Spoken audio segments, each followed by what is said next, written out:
வணக்கம். Tamil astro life channel பார்வையாளர்களுக்கு நெஞ்சார்ந்த நன்றிகள். ராசி பலன்களோடு சேர்த்து தசாபுத்தி பலன்களை நான் பதிவு பண்ணிகிட்டே வரேன். ஒரு சில கிரக பயிற்சிகள் நிறைய மாற்றங்களை கொடுக்கும் அப்படின்னு நம்பிட்டு இருப்பீங்க. ஆனால் அந்த கிரக பயிற்சிகள் மாற்றங்களை கொடுக்க காலதாமதங்களை எடுத்துக்கும். அதுக்கு என்ன காரணம் அப்படின்னாக்கா, உங்கள் சுய ஜாதகத்தில் அந்த கிரகம் அமர்ந்த இடம் அதை பொறுத்து தான். ஒரு சிலருக்கு அந்த பயிற்சிக்கு முன்னாடி நன்மை நடக்கலாம், இல்லை அந்த பயிற்சியான பிறகு நன்மை நடக்கலாம். இது மாதிரி இருக்குது. அது உங்கள் சுய ஜாதகத்தில் அந்த கிரகம் இருக்கக்கூடிய இடத்தை பொறுத்து. நீங்கள் ஒரு ஜோதிடர்கிட்ட போயிட்டு ஜாதகம் பார்க்கும்போது, நீங்கள் இந்த ராசி, இந்த நட்சத்திரம், உங்களுக்கு இந்த தசை நடக்குது, இந்த கிரகம் இங்கிருந்து இந்த பலன்களை கொடுக்கும், அதாவது நன்மையை கொடுக்கும், அப்படி இல்லைன்னா தீமையை கொடுக்கும் அப்படிங்கிறத அவங்க விளக்கமாக சொல்லுவாங்க. அந்த பலன்களை ராசி பலன்களோடு சேர்த்து தசாபுத்தி பலன்களாக நான் பதிவு பண்ணிட்டு வரேன். உங்களுக்கு என்ன தசை நடக்குது அப்படிங்கிறத எனக்கு கமெண்ட் செக்ஷனில் பதிவு பண்ணுங்கள். சிம்ம ராசி, குருவுடைய அதிசார பயிற்சி 11ஆம் இடத்துலேருந்து 12ஆம் இடத்துக்கு திரும்ப வக்ரமாகி 11ஆம் இடத்துக்கு போகிறார். இந்த குரு அதிசார பயிற்சிங்கிறது தசாபுத்தி. உங்களுக்கு எந்த தசை நடந்தால் யோகத்தை கொடுக்கும்? இப்போதைக்கு மக நட்சத்திரம், பூர நட்சத்திரம், உத்திர நட்சத்திரம், அதாவது கேதுவுடைய தசையில் ஆரம்பித்து கேது தசை, சுக்கிர தசை, சூரிய தசை, சந்திர தசை, செவ்வாய் தசை, ராகு, குரு, சனி, அது வரைக்கும் போகும். சிம்ம ராசியில் மக நட்சத்திரக்காரர்களுக்கு குழந்தை பருவத்திலே ஒரு சில தசைகள் போயிடும். அதாவது கார்த்திகை நட்சத்திரம் வரைக்கும் பார்த்தீங்கன்னாக்கா சூரிய தசை வரைக்கும் போயிடும். அந்தந்த நட்சத்திரத்தில் பிறந்தவங்களுக்கு அந்தந்த தசை குழந்தை பருவத்திலே போயிடும். இப்போ மெயினாக பார்த்தீங்கன்னாக்கா முக்கியமாக இளம் வயதில் வரக்கூடிய தசைகள், இப்போ செவ்வாய் தசையிலேருந்து செவ்வாய் தசை, ராகு தசை, குரு தசை, இந்த 3 தசைகள் இந்த சிம்ம ராசிக்கு எப்படி இருக்கும்? ஏன்னா அஷ்டம சனி வேற போயிட்டுருக்கு. இப்போ வக்ரமாக இருக்கிறார் சனி, வக்ர நிவர்த்தியாக போகிறாரு. இந்த டைமில் குருவுடைய பயிற்சி அப்படிங்கிறது என்ன மாதிரியான பலன்களை கொடுக்கும்? குருவுடைய பயிற்சினாவே இந்த ராசிக்கு யோகாதிபதினு சொல்லக்கூடியவர், 5 குடைவர், பூர்வ புண்ணிய ஸ்தானாதிபதி, அஷ்டமாதிபதினு சொல்லக்கூடியவர். அஷ்டமாதிபதி வலுக்கவும் கூடாது, கெடவும் கூடாது. ஏன்னா அதே அஷ்டமாதிபதி பூர்வ புண்ணிய ஸ்தானாதிபதியாக வரார், அவர் கெடவும் கூடாது. இது மாதிரி ஒரு சுபத்துவ அமைப்பில் இருந்தால் மட்டுமே இந்த ராசிக்கு தசா புத்தி வரும்போது, இப்போ எந்த தசை நடந்தாலும் சரி அந்த தசைக்கு நல்ல பலன்களை கொடுக்குறார் கோச்சார ரீதியாக. இப்போ 12ஆம் இடம் அப்படின்னு சொல்லக்கூடிய கடகராசிக்கு உச்ச வீட்டுக்கு வராரு. உச்சம் அப்படின்னாக்கா முழுமையான பலத்தை அடையிறது. அது மாதிரியான டைமில் இப்போ செவ்வாய் தசை நடக்குது. உங்களுக்கு செவ்வாய் தசைலாம் என்னோட கணக்குப்படி ஒரு 30-35 வயசுக்கு மேலே தான். கார்த்திகை நட்சத்திரக்காரர்களுக்கு 20-22 வயசுக்குள்ளே போயிடும். அதனால் இப்போது செவ்வாய் தசை நடக்குது, ஒரு 30 வயசுக்கு மேலே இருக்கிறீங்க, எந்த நட்சத்திரம் வந்தாலும் சரி, உங்களுக்கு செவ்வாயில் ஒரு வேலை பாதிப்பு இருக்குது, ஒரு தொழில் பாதிப்பு இருக்குது, இல்லை குடும்ப வாழ்க்கையில் நிம்மதி இல்லை. இது மாதிரி சிம்மராசியில், ஏன்னா அஷ்டம சனி வரும்போது இது மாதிரி ப்ராப்ளத்தை உடனே கொடுக்க ஆரம்பிச்சிருக்கும். தொழில் செய்கிறவங்களுக்கு கடனை கொடுத்துருக்கும். ஏன்னா ராசிக்கு 4ஆம் அதிபதினு சொல்லக்கூடியவர் செவ்வாய். இந்த ராசிக்கு செவ்வாய் தசை நடக்குது, அவர் 4 குடையவர் நல்லா இருக்கணும். கோச்சார ரீதியாக பார்த்தீங்கன்னாக்கா குருவுடைய பார்வை அங்கே இருக்குது. இப்போது 5, 7, 9 அப்படின்னாக்கா ராசிக்கு 6ஆம் இடத்துலையும் 4ஆம் இடத்துலையும் 8ஆம் இடத்துலையும் குருவுடைய பார்வை. இப்போ செவ்வாய் தசையில் பாதிக்கப்பட்டவர்கள், செவ்வாய் சரியில்லை, ஏன்னா யோகாதிபதினு சொல்லக்கூடிய இந்த ராசிக்கு யோகம் செய்யக்கூடிய கிரகம் செவ்வாய். அந்த யோகம் செய்யக்கூடிய கிரகம் மறைவு ஸ்தானத்திலேருந்து தசை பண்ணுது. மறைவு ஸ்தானத்தில் அப்படின்னாக்கா 6, 8, 12, 6லேருந்து அவர் உச்சமாயிடுவார் செவ்வாய். 6ல் இருந்தால் சிறப்பு. 6ல் மறைஞ்சி உச்சமாக இருந்தால் நிறைய வருமானத்தை கொடுக்கும், நிறைய செலவு கொடுக்கும், சேமிப்பு மட்டும் கொடுக்காது. எப்படி பார்த்தாலும் ஒரு கடன் பிரச்சனை கொடுக்கும். 8 அப்படின்னாக்கா குருவுடைய வீடு, 8ல் மறையக்கூடாது. டோட்டலாகவே 8ல் மறைஞ்சிச்சுனாக்கா செவ்வாய் கொடுக்க வேண்டிய காரகத்துவம், அந்த பலன்கள் எல்லாமே பாதிக்கப்பட்டிருக்கும். 12னாக்கா அங்கே நீசமாயிடுவார். இது 8, 12க்கு மட்டும் ரொம்ப மோசமான பலன்கள் தான். ஆனால் இந்த சிம்ம ராசியில் இந்த சந்திர பகவான் இருக்கிறாரு, இவரோட வீட்டில் சூரிய பகவான் இருக்கிறார், பரிவர்த்தனை ஆகிடும். அப்போ செவ்வாய் உங்களுக்கு சிறப்பு. இது மாதிரி பரிவர்த்தனையில் செவ்வாய் பக்கத்தில் சந்திரன் வந்துட்டாருனாக்கா நீசபங்க ராஜயோகத்தை கொடுத்துரும். இது மாதிரி. ஆனால் இருந்தாலும் அந்த நீசபங்கத்தில் இருந்தால் கூட 6, 8, 12 ஆகிய இடங்களை மறைவு ஸ்தானத்தில் இருந்து தசை பண்ணால் கூட வேற லக்னமாக இருந்து அந்த லக்னத்துக்கு யோகராக வந்தாலும் அவயோகராக வந்தாலும் நடப்பது செவ்வாய் தசை, நடப்பது அஷ்டம சனி. இதில் ஒரு சின்ன கடன் பிரச்சனை கொடுத்துருக்கலாம், ஒரு மணி லாக் ஆகிருக்கலாம், பண பிரச்சனை கொடுத்துருக்கலாம், பணம் வந்து தடைப்பட்டிருக்கலாம், வருமானம் தடைப்பட்டிருக்கலாம். இது வந்து தொழில் செய்கிறவங்களுக்கு, அவங்களுக்கு இப்போ நல்லா இருக்கும். இப்போ தொழிலில் நல்ல ஒரு மேன்மை, வருமானம், வேலை வாய்ப்பில் நல்ல ஒரு வருமானம். 4ஆம் அதிபதி சொல்லக்கூடியவர் தான் அந்த செவ்வாய். இந்த அஷ்டம சனி வந்த பிறகு அந்த செவ்வாய் தசையில் இருக்கிறவங்களுக்கு வேலையில் பிரச்சனை கொடுத்துருக்கும்.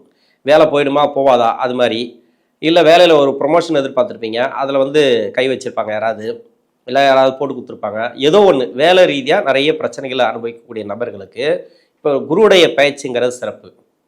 உங்கள் சுய ஜாதகத்தில் எங்கே வேணா இருந்து தசை நடத்தட்டுமே இந்த செவ்வாய் பகவான், இருந்தாலும் இந்த குருவுடைய அதிசார பயிற்சி அப்படிங்கிறது செவ்வாய் தசையில் இருக்கிறவங்களுக்கு அந்தளவுக்கு வளர்ச்சிகளை கொடுக்கும். வீடு கட்டுறது, ப்ராப்பர்ட்டி சேர்க்கை, மற்றபடி உங்களுக்கு வருமானம்லாம் வந்துட்டுருக்கு, கணவன் மனைவி சம்பாதிக்கிறீங்க, அப்போது அந்த வருமானத்தையும் கொடுக்கும், நல்ல ஒரு வளர்ச்சியும் கொடுக்கும். ஒரு சில பேர் இந்த செவ்வாய் தசையில் இள வயசு காலகட்டத்தில் வரதுனால திருமணத்துக்காக பார்த்துட்ருப்பீங்க, திருமணம்லாம் கூடி வந்துடும், உங்களுடைய எதிர்பார்ப்புகள் பூர்த்தியாகும். அடுத்து பார்த்தீங்கன்னா ராகு தசை. என்னோட கணக்குப்படி ராகு தசை ஒரு 33 வயசுக்கு மேலே, டோட்டலாகவே 70 வயசு வரைக்கும் வச்சுக்கலாம். இதுக்குள்ளே எங்கே வேணாலும் வரலாம் இந்த ராகு தசைங்கிறது. ராகு உங்கள் சுய ஜாதகத்தில் இப்போ வந்து அஷ்டம சனி போயிட்டுருக்கு. சந்திரனோட வீடு, சூரியனோட வீடு, செவ்வாயோட வீடு, சனியோட வீடு, இந்த 4 இடங்களில் இருக்கிறவங்களுக்கு நிறைய தொந்தரவுகளை அனுபவிச்சுட்டு வருவீங்க. வேலையில் இருக்கிறவங்களுக்கு வேலையில் பிரச்சனை இருந்திருக்கும் இப்போ சமீப காலமாக. தொழிலில் இருக்கிறவங்களுக்கு தொழிலில் பிரச்சனை, அதாவது தொழிலில் வந்து வருமானம் இல்லாமல் இருக்கிறது, வேறு ஏதாவது அந்த பிஸ்னஸ் இருக்கு இல்லையா, அந்த பிஸ்னஸ் எல்லாம் லாக் ஆகிருக்கிறது, கொஞ்ச நாளாக கொஞ்சம் பயத்தை கொடுத்துருக்கும் இந்த ராகு தசையில் இருக்கிறவங்களுக்கு. ஏன்னா செவ்வாயோட வீட்டில் இருந்தால் அது செவ்வாய் தசை மாதிரி தான், அதே மாதிரி சந்திரனோட வீட்டில் இருந்தால் சந்திர தசை மாதிரி தான், சூரியனோட வீட்டில் இருந்தால் சூரிய தசை மாதிரி தான். நம்ம மேலே வந்து ஸ்டிக்கர் ஒட்டிக்கிறோம் ராகு தசை அப்படின்ட்டு. ராகுக்கு எந்த வீட்டில் இருக்கோ, ராகுக்கு வீடு கொடுத்த கிரகம் எதுவோ அந்த தசையாக தான் அது செய்யும். ஆனால் அது நல்லது செய்யுமா கெடுதல் செய்யுமா அப்படிங்கிறது உங்கள் சுய ஜாதகம் சொல்லணும். அந்த தசை அப்படிங்கிறது லக்ன யோகராக இருந்தால் லக்ன யோகத்தை கொடுத்துரும், சனியை சேர்த்து யோகத்தை கொடுக்கும் ஒரு சில பேருக்கு. ஏன்னா சூரிய தசை நல்லது செய்யாது, இப்போ சந்திர தசை நல்லது செய்யாது, செவ்வாய் தசை நல்லது செய்யாது அப்படின்னு நம்ம சொல்லிக்கலாம் பொதுவாக. ஆனால் பார்த்தீங்கன்னாக்கா வேலையில் அந்த அஷ்டம சனி வந்த பிறகு தான் வேலையில் நல்ல ஒரு வளர்ச்சி, வருமானம், வீடு கட்டுறது, ப்ராப்பர்ட்டி சேர்க்கை, சொல்ல முடியாதுன்னாங்க. அஷ்டம சனின்னாங்க கண்ணாமண்ணு எதோ தான் நடக்குது, நமக்கே தெரியாத அளவுக்கு வெளிநாடு வேலை வாய்ப்பு, வெளிநாடு வருமானம், இது மாதிரிலாம் கொடுக்குதே அப்படின்ட்டு ஒரு சில பேருக்கு ஆச்சரியமாக இருக்கலாம். அது உங்கள் சுய ஜாதக வலுவை பொறுத்து, அந்த தசையை பொறுத்து. உங்கள் லக்கணத்துக்கு யோகராக இருந்தால், யோக தசையாக இருந்தால் அந்த யோகத்தையும் கொடுத்துட்டு இன்னும் நாங்கள் பிரச்சனையும் கொடுக்கும். அஷ்டம சனி இல்லையா, அதுக்குண்டான பிரச்சனை கொடுக்கும். ஏன் அஷ்டம சனி மட்டும் அதிகமாக பேசுகிறேன் அப்படின்னா இதை சொல்லித்தான் ஆகணும். ஏன்னா கோச்சாரத்தில் வரக்கூடிய கிரகங்கள் குரு பயிற்சியாக இருந்தாலும் சரி, ராகு எது பயிற்சியாக இருந்தாலும் சரி, அஷ்டம சனி இருந்துச்சுன்னா அந்த பலன்கள் அது தான் கொடுக்கும். இப்போ குருடைய அதிசார பயிற்சி இப்போ வந்து நிறைய கஷ்டத்தை கொடுத்துட்டு வருது. இப்போ நல்ல பலன்களை கொடுத்துட்டு வரவங்க கொஞ்சம் கவனமாக இருக்கணும் இந்த குருவுடைய பயிற்சிக்கு. ஏன்னா ஒரு மணி லாக்காகவும் ஒரு மணி பிரச்சனை, அதாவது இது மாதிரி இப்போ குரு பார்க்கக்கூடிய இடத்துல சனி இருக்கு இல்லையா, அஷ்டம சனியில் நல்லது நடக்கிறவங்களுக்கு இப்போ வந்து அந்த தடங்கள்லாம் வரும் கொஞ்சம். ஏன்னா விரயத்தில் வராது இல்லையா, இப்போ சுப விரயம் இல்லை செலவு, தேவையில்லாத மணி லாக்காக வருது, அது மாதிரி கொடுக்கும். அதனால் குரு பயிற்சியில் இருக்கிறவங்களுக்கு இப்போ நல்லா இல்லை, ரொம்ப கஷ்டத்தை கொடுக்குறாரு சனி, 8ஆம் இடத்துலேருந்து பாடாப்படுத்துறாரு, தசையும் சரியில்லை. இப்போ குரு பயிற்சி உங்களுக்கு நல்லாயிருக்கும். ஏன்னா 9ஆம் பார்வையாக சனியை கண்ட்ரோல் பண்ணக்கூடியது. ஏன்னா இந்த காலகட்டங்கள் அப்படிங்கிறது உங்களுக்கு சிறப்பு அப்படின்னு எடுத்துக்கலாம். கிட்டத்தட்ட மார்ச் மாதம் வரைக்கும், 2026 மார்ச் மாதம் வரைக்குமே இந்த குருவுடைய பயிற்சி, அதாவது குரு இருக்கக்கூடிய இடத்த பொறுத்து உங்களுடைய சுய ஜாதகத்தில் தசாபுத்தி சரியில்லைன்னா கூட ராகு தசையில் இருக்கிறவங்களுக்கு நல்ல ஒரு மேன்மை. அதாவது நான் அக்டோபர் 22 சொல்லியிருக்கிறேன், அக்டோபர் 18 தான் குரு அதிசார பயிற்சியாக வராரு திருக்கணித முறைப்படி. ஏன் 22 சொல்லியிருக்கேன்னா உங்கள் சுய ஜாதகத்தில் ஒரு சில பேருக்கு வக்ரமாக இருக்கலாம், ஒரு சில பேருக்கு வந்து இந்த குரு 6, 8, 12 மறைவு ஸ்தானத்தில் இருக்கலாம், ராகு கேதுவோடு சேர்ந்துருக்கலாம், ரொம்ப பலவீனமாக இருக்கலாம் அந்த குரு உங்கள் சுய ஜாதகத்தில். அது மாதிரி இருக்கிறவங்களுக்கு ஒரு 10 நாள் எடுத்துக்கும். நான் 22 சொல்லியிருக்கிறேன், கிட்டத்தட்ட 30 இந்த அக்டோபர் 30க்குள்ளே மாறக்கூடிய வாய்ப்பு இருக்குது. நிறைய வேலை மாற்றங்கள், தொழில் மாற்றங்கள், இடம் மாற்றங்கள், உங்களுக்கு வந்து வேலை ரீதியாக எதிர்பார்த்தீங்கன்னாக்கா அந்த வேலை நல்ல ஒரு மாற்றம், ப்ரொமோஷன் கிடைக்கிறது, இன்க்ரிமெண்ட்டு, நல்ல ஒரு வளர்ச்சி, அசுர வளர்ச்சி அப்படின்னு சொல்லலாம். அது மாதிரி இந்த ராகு தசையில் கொடுக்கும் இந்த சிம்மராசியில் இருக்கிறவங்களுக்கு. அஷ்டம சனி தான் இல்லைன்னு சொல்லலை, கஷ்டத்தில் இருக்கிறவங்களுக்கு கொஞ்சம் கண்ட்ரோல் பண்ணும், ஓரளவுக்கு ஒரு திருப்தியை கொடுக்கும், தன்னம்பிக்கை கொடுக்கும், புத்துணர்ச்சியை கொடுக்கும் இந்த குரு பகவான். அதுக்கு அடுத்து பார்த்தீங்கன்னா குரு தசை. இது வயதான காலத்தில் ஒரு 60 வயசுக்கு மேலே வர குருதசை தான். ஒரு சில பேருக்கு வந்து 50 வயசுக்கு மேலே அந்த கார்த்திகை நட்சத்திரக்காரர்களுக்கு வரும். இது நன்மையே செய்யக்கூடிய தசை. இந்த ராசிக்கு சிறப்பு அப்படின்னாக்கா அந்த குரு தசையில் இருக்கிறவங்களுக்கு. மீதியெல்லாம் நான் சொல்லலை. நான் வந்து சந்திர தசை, சூரிய தசைலாம் நான் சொல்லலை. ஏன்னா அதுக்கெல்லாம் வந்து நான் தனித்தனியாக வீடியோ போட்டிருக்கேன். அதை போய் பாருங்கள் சேனலுக்குள்ளே. இதுக்கு பொதுவாக கஷ்டப்படுறவங்க இந்த இளம் வயது காலகட்டத்தில் ஒரு 30 வயசுக்கு மேலே 60, 65, 70 வயசு வரைக்கும் படாத பாடுபடுறாங்க. ஒரு சில பேருக்கு மட்டும் தசைகள் சரியில்லாமல் கஷ்டப்படக்கூடிய நபர்கள் இதில் இருக்கிறவங்களுக்கு, அதாவது குரு தசையில் இருக்கிறவங்க, ராகு தசையில் இருக்கிறவங்க, செவ்வாய் தசையில் இருக்கிறவங்க, அவங்க வயசுக்கு ஏற்ற மாதிரி உங்களுடைய நட்சத்திரத்துக்கு சுய ஜாதக தசா புத்தி இருப்பை பொறுத்து செவ்வாய் தசை நடக்கிறவங்க நிறைய பேர் கஷ்டப்படுறாங்க. அவங்களுக்கு எப்படி இருக்கும் அப்படின்னு சொல்கிறேன்.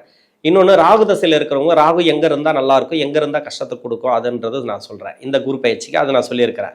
இன்னொன்று இப்போ குரு, அந்த குருதசையும் உங்களுக்கு நல்ல ஒரு மேன்மை. உங்களுக்கு சுய ஜாதகத்தில் ரொம்ப கஷ்டப்பட்டுட்டே வருதுங்க. ஒரு சில பேருக்கு வந்து கடன் அமைப்பு கொடுத்துருக்கோம், ஒரு சில பேருக்கு வந்து நோய் நொடி பிரச்சனை, மருத்துவ செலவு, இது மாதிரி சொத்து பத்து பிரச்சனை, 5ஆம் இடத்தோடு இருந்துச்சுன்னா சொத்து பத்து பிரச்சனை, உடல் நல தொந்தரவு, 6ஆம் அதிபதியோடு சேர்ந்து இருந்தால் கடன் கொடுக்கறது, நோயை கொடுக்கறது. 6ஆம் அதிபதி யாருனாக்கா இந்த ராசிக்கு வந்து சனி. சனியோட சேர்ந்து இருந்தாலும் உங்கள் சுய ஜாதகத்தில், அப்படி இல்லை சனியோட நட்சத்திரம் மாரி தசை பண்ணாலோ ஒன்று கடன், நோய், வழக்கு இது மாதிரி ஒரு சில பேர் கொடுத்துச்சு இல்லையா, இது எல்லாமே கிளியர் ஆகும். பண வரவு கொடுக்கும். சுப விசேஷங்கள் அதிகமாக நடக்கும். அந்த குருதசையில் இருக்கிறவங்களுக்கு நல்ல ஒரு மேன்மை. கிட்டத்தட்ட பார்த்தீங்கன்னாக்கா குருதசையில் இருக்கிறவங்களுக்கும் நல்ல ஒரு வளர்ச்சி இந்த சிம்ம ராசியில் இருக்கக்கூடிய 3 நட்சத்திரக்காரர்களுக்கும். இதில் குரு அதிசார பயிற்சி அப்படிங்கிறது அக்டோபர் 18. நான் சொன்னது என்னன்னா 22 கொஞ்சம் லேட்டாக ஒரு சில பேருக்கு வேலை பார்க்கலாம். ஒரு சில பேருக்கு வந்து அந்த லேட்டாக அது பலன்களை கொடுக்க ஆரம்பிக்கும். அதாவது குரு பயிற்சி அன்னைக்கே வந்து அந்த அதிசார பயிற்சி அன்னைக்கே வந்து எதிர்பார்க்கக்கூடாது. ஒரு சில பேருக்கு வந்து 1 வாரம் 10 நாள் கூட எடுத்துக்கும். அதனால் காலதாமத்தை எடுத்துக்கும். கொஞ்சம் பொறுமையாக இருந்து நீங்கள் எல்லாத்தையும் சாதிக்கிறது இந்த சிம்மராசியில் இருக்கக்கூடிய நபர்களுக்கு நல்லது. நன்றி.